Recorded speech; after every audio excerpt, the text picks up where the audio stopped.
Imagine a world where you wake up to emails and notifications from Shopify of purchases from new customers. That whole concept of getting paid while you sleep is very much possible. But how do you get new customers? One solid way to get new customers for your Shopify store and get much closer to that dream of making money in your sleep is to use Shopify blog posts. And this video will show you how. So if that sounds interesting, you're definitely in the right place. I'm Patrick from Code That Converts, and my goal is to help you improve your Shopify store. Today's video will be all about answering two very important questions. The first one being, is putting time into creating Shopify blog posts worth it? And the second one is, what's an easy strategy to use to create blog posts to get more customers? As always, let me know in the comments if you have an aha moment during the video and learned something new. And stick around to the end of the video for a bonus tip about creating more effective content for your blog posts. Okay, let's get into it. I'm going to start us off by answering the question, is creating Shopify blog posts worth it? In order to answer the question, I have to tell you a story from my personal life. So when I was first getting into web development and online business in general, I had a mentor that told me about how he sold his first company.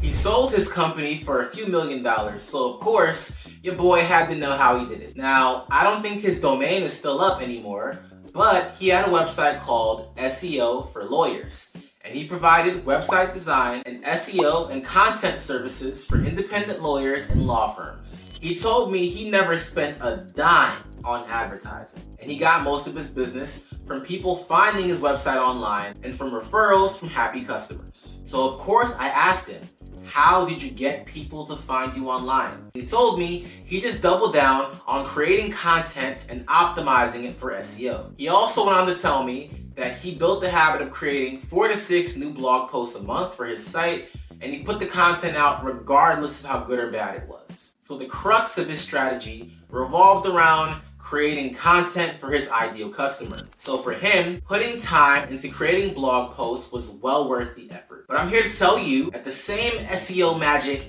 that worked for him could definitely work for you in your Shopify store. So to answer the question, is putting time into creating Shopify blog posts worth it? I think that it is. When you create good and optimized content, it's almost like working out at the gym. At first, you're not making much progress, but if you stick with it for 3 to 6 months, you work hard and you do all the things you need to do, your body will look different. Similarly, if you stick with creating content and try to get a little better each day, you'll attract your ideal customer to your Shopify store. So when we're thinking about blog posts, the number one thing you want to be thinking about is making sure your blog posts are SEO optimized. For those of you that don't know, SEO is an acronym that stands for Search Engine Optimization. Now, I don't know if you knew this, but in addition to Google being a website, it's actually also a search engine. And according to Google, a search engine is a software program that helps people find information they're looking for online using keywords and phrases. Other than Google, you probably heard of other popular search engines like Bing and DuckDuckGo.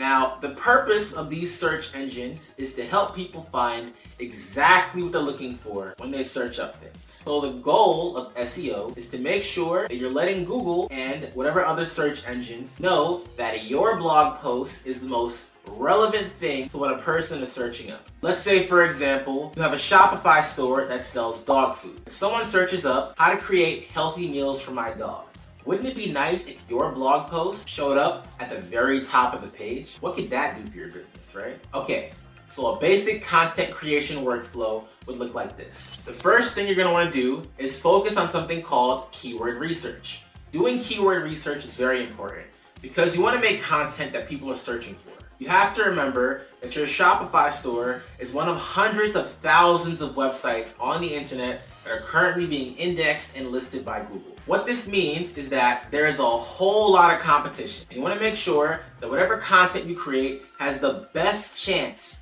of being shown to the right people and catching their attention. So, in short, it's really important to do keyword research. Now, there's generally 2 ways you can go about doing this, in my opinion. One way is the free way, and the other way costs some money. The free way of doing this involves using tools like Google Trends, Answer Socrates, and just regular Google searches. You can use these tools to get a sense of what type of things people are searching up and other related topics and searches. Now, there are no guarantees about how much potential traffic search terms would have, but the goal is to just put out as much content as possible, answering all potential questions your audience and ideal customers would have for you in your niche or industry.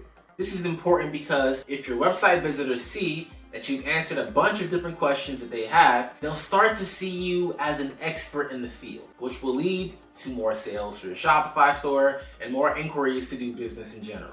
Even if a search term doesn't get much traffic, sometimes it's still worth it to create content for it if the search term is really relevant to your business. I'll give you a brief example. One of my most popular pages on my website right now is optimized for a search term that apparently only gets 360 searches per month. Now you might think that's not much traffic at all, and it's not.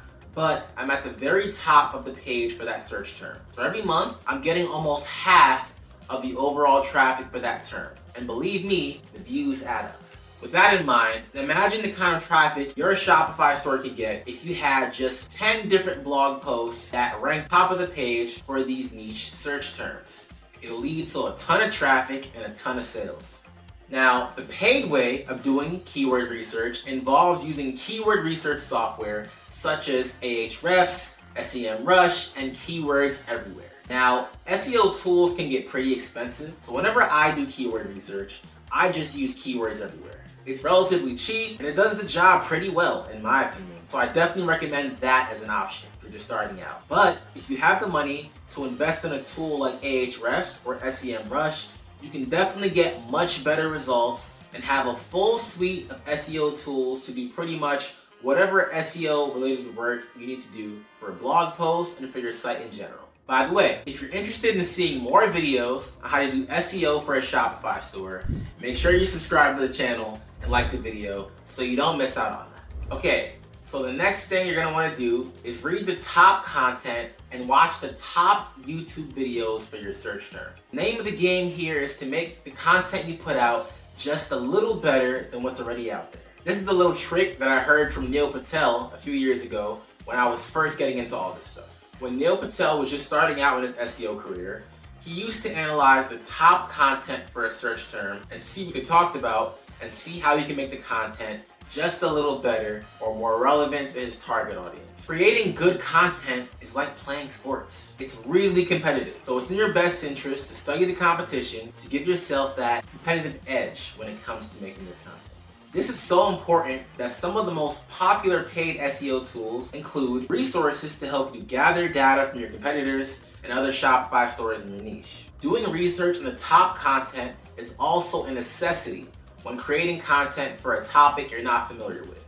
It's almost like back when you were in school and your teacher would ask you to write an essay or a book report. In that situation, you had to pick up a bunch of books and study up on the topic before you start writing on it, right? Well, you want to take the same approach as you would in school and treat your content as if you're studying for a book report. Just remember, when you're writing the content, try your best to be yourself and not make the content sound too formal. That way you keep your viewers and customers interested. And if you made it this far, don't forget to stick around to the very end. You'll get that bonus tip on how to create more effective content for your Shopify store. So don't miss out on that. Now, moving on to the next step of this process is where you're gonna start planning and writing your blog post. Now, the way I would do this is I would start off with something called a content brain dump. Open up a Word document on your computer and jot down all your ideas and all the things you want to include in the blog post. For this part of the process, I want you to put yourself in your reader's shoes and write down all the things you would want to know if you were them and you were reading the blog post yourself. Put all your thoughts down into the Word document as bullet points. And once you've listed out all your thoughts, you want to go in and organize your different bullet points into categories. Finally, once you've organized all your ideas into categories, you can use that as a blueprint when writing your blog post. At this point, the goal should be to write the blog post using simple language and optimize it for the main keywords that you found and decided to use during the keyword research part of this process. You can use these category titles in your outline as subheadings in the blog post and use that to organize the post and improve the readability. Also, here's an extra tip. Shopify just released a brand new feature to their platform called Shopify Magic that you can use to quickly create blog posts based on the outline you just created. You can go into Shopify and use it to generate content to use as a starting point for your blog post. You can also use ChatGPT and other generative text AI tools for this process. Whatever you do use though, the point is to help you speed up the process. Another little tip that I briefly mentioned a little earlier is when you're writing this post, you want to make sure you use really simple language. You want to make sure this post will resonate with a wide audience to improve readability, engagement, and ultimately to keep people on the page. So use as simple language as you can. And there you have it. That's a complete strategy to help you use Shopify blog posts and SEO to get new customers for your Shopify store. Now, for those of you that stuck around to the end, here is a bonus tip for you. When doing research for your blog posts, you want to focus on identifying topic clusters. Topic clusters are groups of related content that collectively cover a broad subject area. To put simply, a topic cluster is a group of posts that all relate to the same topic. For example, if you have a Shopify store that sells dog food, you can create a topic cluster of content around the best healthy dog food recipes or something like that. And as you make the content in the topic cluster, you can put a bunch of internal page links that connect the different pieces of content together. My first mentor that I mentioned earlier in the video did this on his website to great effect by creating 5-part blog series about different topics and putting a lot of internal page links so the reader could find the different pieces of content really easily. So when you're doing keyword research for your store later, for your blog post, try to find related keywords and topics and plan to create a topic cluster around them. Okay, so that about wraps up the video. I hope you found this helpful and that you have the knowledge you need to start creating blog posts for your Shopify store that start attracting your ideal customer to your store and lead to getting more sales. And if you found the video helpful or interesting, check out this next video about the 3 must-have Shopify apps to improve sales. Once you start getting a lot more traffic for your Shopify store, you're definitely gonna need info from this video to help you turn your newfound traffic into paying customers. This is really important, so look forward to seeing you in there.